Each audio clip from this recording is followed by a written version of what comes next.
Coming up on DITV, University of Iowa President Bruce Harold sat down with Daily Iowan staff members to discuss recent events on campus.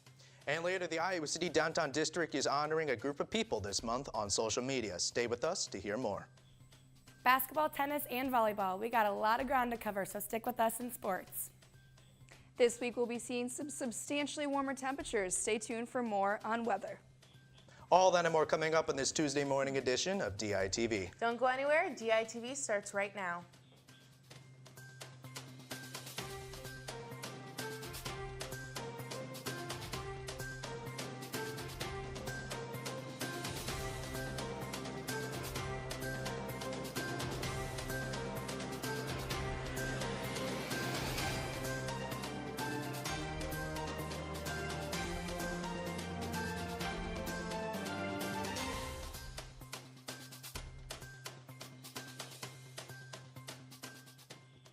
Good morning, I'm Jacob Gunther. And I'm Sydney Zetz. Thank you for tuning in with us, and we have a lot to cover this morning. Last week, the Daily Iowan sat down with University of Iowa President Bruce Harold.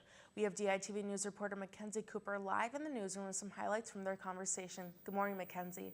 Good morning, Sydney. That's right. We covered a variety of topics, and one of those was his reaction to the Does You Iowa Love Me campaign, as well as free speech on campus. This is what he had to say.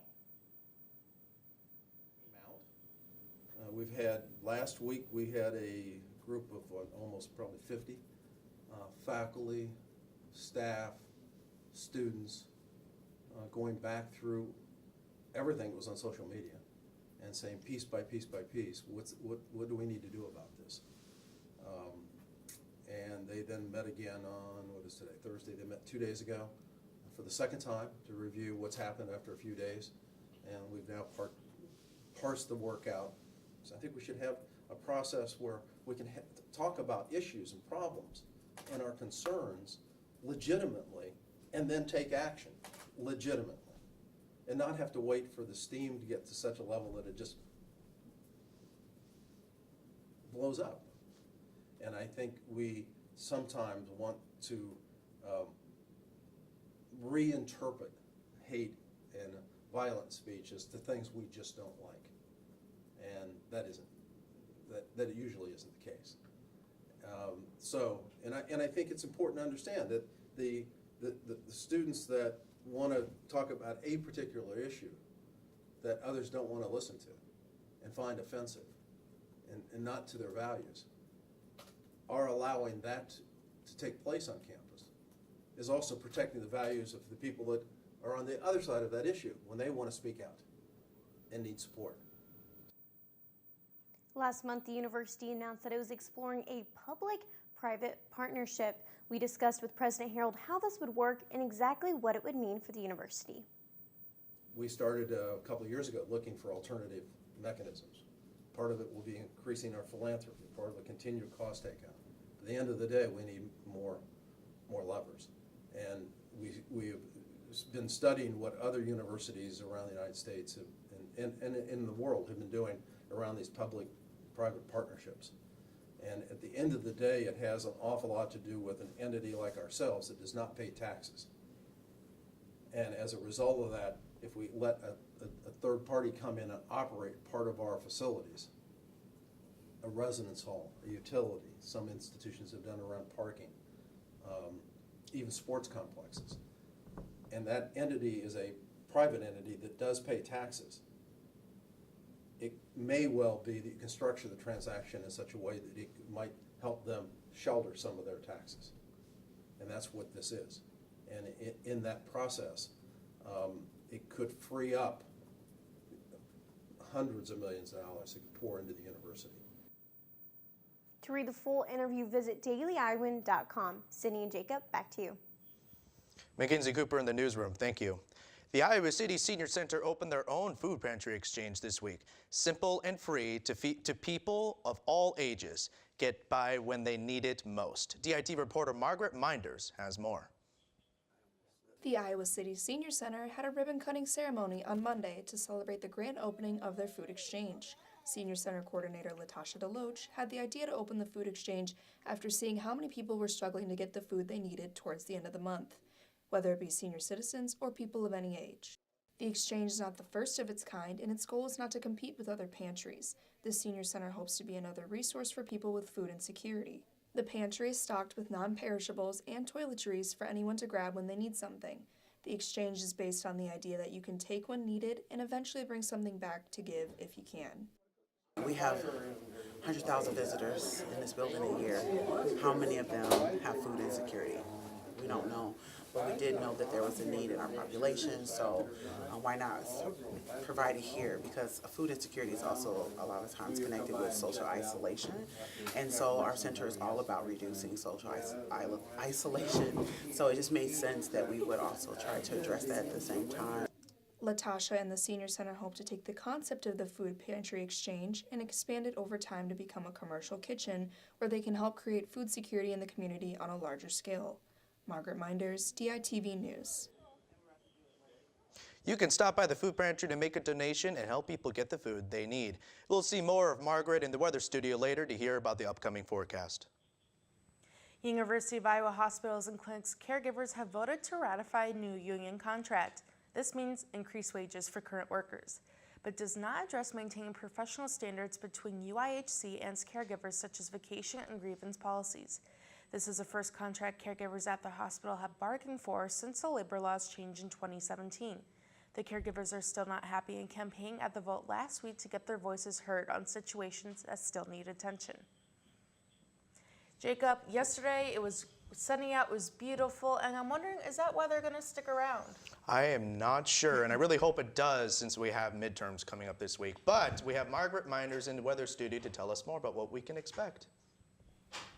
Thanks, guys. We will be seeing some warmer temperatures this week. This Tuesday morning, we will be seeing a high of 44 degrees with partly cloudy skies and a 50% chance of rain showers in the afternoon. Moving into Tuesday evening, we'll be seeing a low of 40 degrees and rain showers beginning early and continuing into the late evening with a 90% chance. We have some warmer temperatures coming up this week, so let's take a look at the extended forecast. On Wednesday, we'll be seeing a pleasant high of 58 degrees and a low of 51. There's a 90% chance of rain starting early in the day and lasting into the evening, so make sure to have your umbrella for that day. Those warmer temperatures will be staying around a little longer with a high of 54 in the morning on Thursday and a low dropping near the low 30s. Rain will be moving in during the afternoon and it will be breezy with winds reaching up to 40 miles per hour at times. Those strong winds will persist throughout the day on Friday with winds ranging between 20 and 30 miles per hour. It will be cloudy with a high in the upper 30s and a low in the upper 20s. On Saturday, we will be seeing some milder weather with sunny skies and a high in the lower 40s and a low around 30. On to Sunday, we'll be seeing some partly sunny skies in the morning, giving way to mainly sunny skies in the afternoon. There is a high in the upper 40s and a low in the 30s. We will be seeing some pretty enjoyable weather this week, so make sure to get out inside and enjoy it while you can. Back to you, Sydney and Jacob. Thanks, Margaret. The Iowa City Downtown District is honoring women in their community on their social media pages every day in a celebration of Women's History Month. The Women of Impact campaign is a continuation of the Downtown District's campaign to recruit more women-owned businesses downtown. The district wants to honor these women on social media who impact the area, and they want to expand the scope of the campaign to beyond women business owners. The selected women include business owners, employees, volunteers, and even customers important to the Downtown District. And they were nominated by the Downtown District, and the women who were nominated could select another woman to be featured. Students Care is a nonprofit organization that is expanding its outreach by introducing an organization on the University of Iowa campus. College Students Care will work with Student Disability Services, the Iowa Reach, Iowa Students for Disabilities and Advocacy and Awareness, and many other groups to get students involved. The nonprofit connects disabled students, with other UI students to assist in meeting needs that traditional home care cannot. Students Care provides tutoring, transportation, and individualized care for clients, and the executive board is made up entirely of UI students. Jacob, I don't know if you noticed, but this past weekend was a big weekend for Hawkeye basketball. Yep, I heard some things about it. Women's basketball is definitely huge, but we do have some news on men's basketball, and we have Kimberly Bates in the sports studio, to tell us more. Thanks, guys. This weekend was a huge weekend for Hawkeye sports, but Iowa's loss on the road Sunday to Nebraska was another crushing conference loss. But it marks a fresh start with the Big Ten tournament starting this week. Men's basketball beat reporter Declan Levy breaks down the late struggles. The Big Ten is stacked, no question about it. But will this 21-win Iowa team get an invite to the dance? Losing 5 of their last 6 overshadows the success they've had earlier in the year. Tyler Cook knows they aren't playing their best. Such a great conference, but at the same time, you expect yourself, to play to the best of your ability, and, we failed to do that. Conference play for the Hawkeyes ended in a 10-10 record. While fans might not be that happy, the team thinks otherwise. It's the best conference in the nation. 7 to 8 teams are going to get in the NCAA tournament in this conference, and it's pretty damn tough to win 10 games in this conference on a night-to-night out basis. Bohannon is right. Every game in this conference is a new challenge. Iowa has lost their last 4 games by a combined 56 points, and only one of those opponents had a winning record in the Big Ten. It's been a grind these past 20 games. You look at top to bottom, any team could have knocked off anyone on a night-to-night out. The Hawkeyes will play the winner of Northwestern and Illinois on Thursday. They've beaten both teams already this year. Reporting from Pinnacle Bank Arena in Lincoln, Nebraska, Declan Levy, DITV. The Iowa men's tennis team hosted Drake last Friday, looking for some in-state revenge. Will Davies started things off strong for the Hawks with a win in 2 straight sets, and you gotta love his reaction right there as his teammates look on. Iowa's magic number is down 2 as Oliver Okonkwo delivered the Hawkeyes in a big way with another 2-set victory. With the duel tied at 3, the pressure was turned all the way up for sophomore Joe Tyler, and he came in clutch for the Hawkeyes, giving them the last win of the night. Iowa won 4-3, and I'm certain Tyler will remember this one for a long time. Fun, definitely a little bit uncomfortable. I couldn't breathe at times, but no, there's a few guys on the team that have had moments like that, and it's really good to experience that myself. Kind of said to my coach, fortune favours the brave.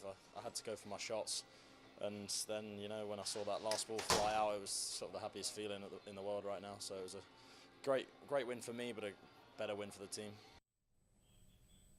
The team ended the weekend in Lincoln, where they had a happier ending than the basketball team, beating the Huskers 5-2. It's not volleyball season, but that isn't stopping 3 players from representing Iowa. Maddie Slagle, Bree Orr, and Hallie Johnston got to travel to Colorado to try out for the U.S. women's national team. While the ladies were honored for the opportunity, it was also a huge learning experience. Every year we send a couple girls to go to the tryout, and it's an amazing experience. It's such an honor to be able to go and just kind of see everyone that you play against, and then other people from other conferences that you don't typically see play. From my position, because I'm a libero, I learned a lot that communication really is super important to the game. So me not knowing anyone that I was really playing with, I really had to be super vocal and take charge of the team in the back row. So that's something I'm going to bring here and just make sure that I'm running the back row as best I can. It was definitely a little bit different, not wearing the Iowa gear, but knowing that you are there to represent Iowa still is very important. We're waiting to hear if the Hawkeyes get to trade in their black and gold for the red, white, and blue. But that's all I've got in sports. Tune in tomorrow to hear about our 2019 women's basketball champions. Guys, back to you at the desk.